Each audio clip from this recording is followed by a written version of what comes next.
in one way, God was testing him. God was testing him to see whether he would respond to God. You see, God can never make a man holy without that person choosing to be holy. God doesn't force us to be holy. He was not going to force Adam to be holy if he didn't want to be holy. Adam had to make that choice. So if God had sent Adam into the Garden of Eden and said, you do whatever you like, eat whatever you like, I'm not going to place any restrictions on you, there would be no opportunity for Adam to make a choice. And when he doesn't have to make a choice, he cannot be holy. It's when God gives us the opportunity to choose that we can become holy. What was the choice that confronted Adam? It is very similar to what we were considering in our last study. There was something God had created, a very beautiful tree with very beautiful fruit.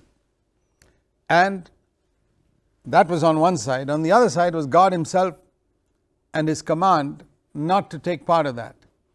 So when Adam and Eve stood before that tree, they were standing between that which was created and the Creator. And they had to make a choice. Which do you want now? Do you want what's created, or do you want God himself? And you know what Adam chose? He chose what was created. And that was the origin of sin in the human race. And the devil tempted him just to choose that which was created. The devil didn't tempt Eve to kill her husband or slap him or any such thing, or even be unsubmissive to him. He just tempted her to choose that which was created over the Creator. He knew that that would be enough to destroy her. And when she offered the fruit to Adam, he also faced that choice. Shall I choose the one who created me, or shall I choose this lovely thing that is created? And he chose the lovely thing that was created, and he destroyed his life too. Now today, we face the same choice too, every one of us. There are many, many attractive things that God has created. But some of those things are also forbidden. For example, God has not given every woman for you to lust after or commit adultery with or to have sex with. He gives you a wife. But when you want something which God has forbidden, someone other than your wife, and you want to, in a wrong way, enjoy her sexually, you're choosing something created, rejecting the commandment of God. It's exactly the same choice that Eve made when she chose something attractive God had created and rejected God. It could be money. Money is something very attractive God has created.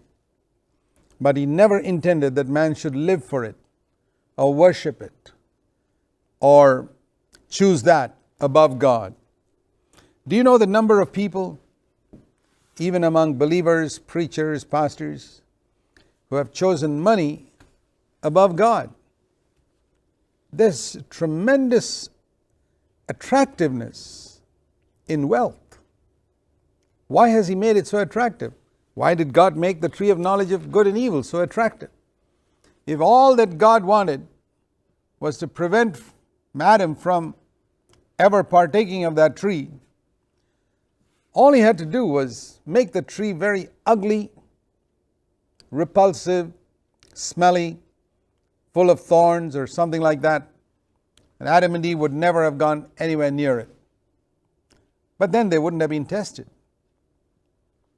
If something God has created is ugly and repulsive and smelly, the fact that you reject that and choose God doesn't prove anything. The test is when God makes something that is really attractive, and your whole being rises up in response to that attraction. And when you say no to that and you choose God, then you're on the pathway of holiness. No man can be holy without his making that choice. Which choice? The choice that I want my Creator more than what He created.